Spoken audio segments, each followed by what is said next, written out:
underneath, say, like a clear plastic bit.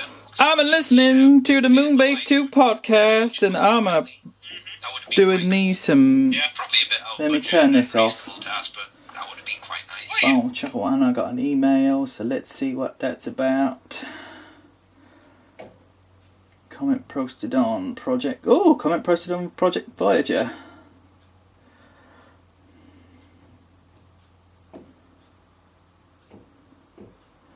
From Mitch Santona. Hey Mitch Santona, how you doing? Are you all good? Okay, cool. So, light's not brilliant. Let me see if I can fix that marginally, but the lights up here aren't fantastic. I've got the most important things that any modeller needs in his career. There is tea, which is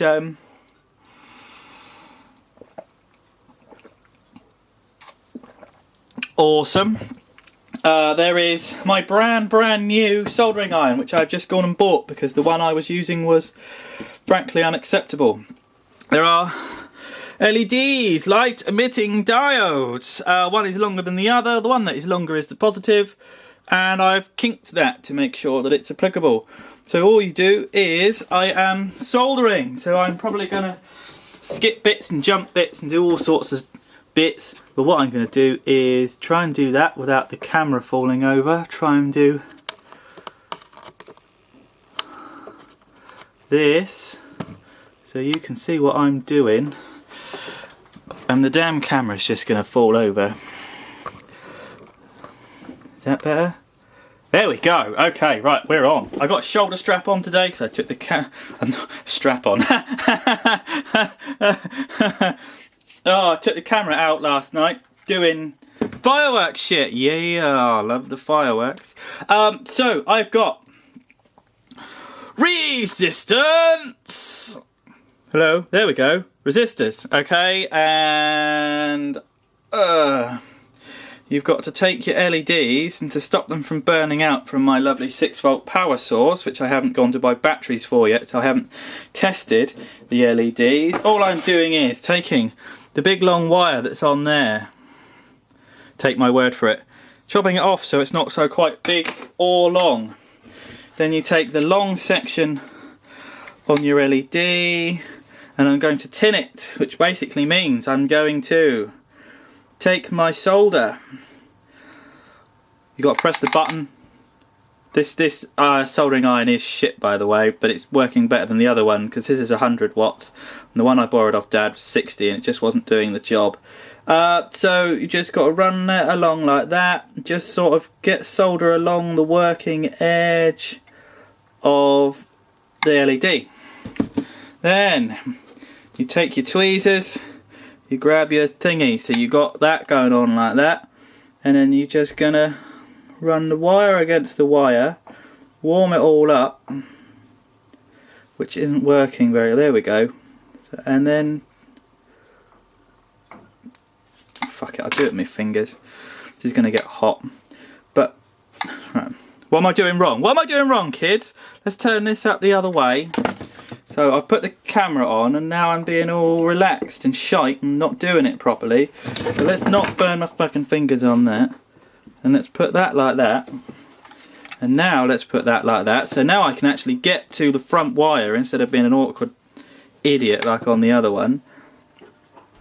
Put the tip of the soldering iron on the solder itself.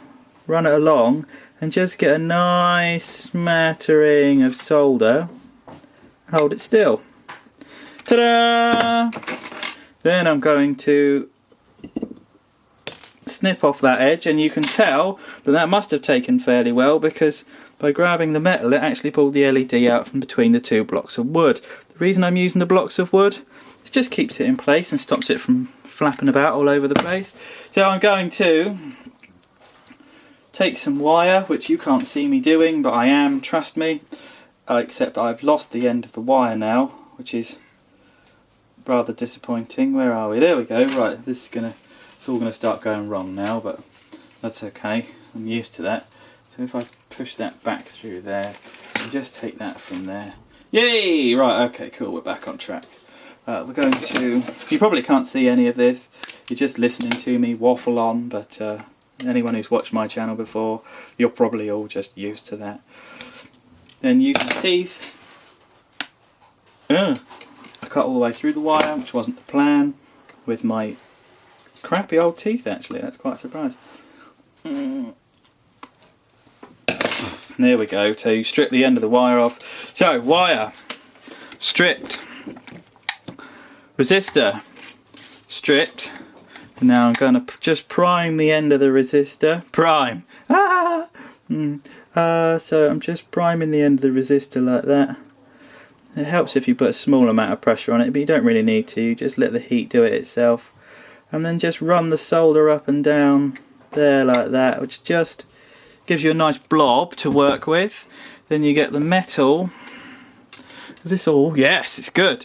You get the metal, and then when they're fairly straight to each other, like that, and just run it along and sort of tease it so the solder is sort of plenty along the metal and the resistor. See, that's pony. You can't have that. That's really bad. So we're just gonna move it along down like that. That's good. That's pretty good. So do that, melt it a little bit, take it away. Shiny. When it's shiny, essentially, when it's shiny, it means you've got a good connection. So now if I pull, see, look, it's pulling away, good connection. So let's just stop that from rattling.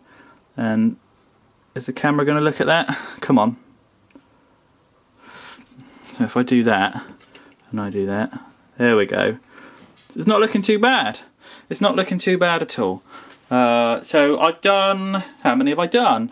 1, 2, 3, 4, 5, 6. This is number 7, 8, 9. We got 10 and 3 more resistors. So we are on track to have 10 LEDs. I shall be borrowing one of these LEDs, possibly 2, to put in the top and bottom bridge lights of Voyager. Because I want to run 2 circuits. That's something I'll cover later. Because I just want to tell you about what the plans are, what I'm doing, and that sort of stuff. So, be back in a bit.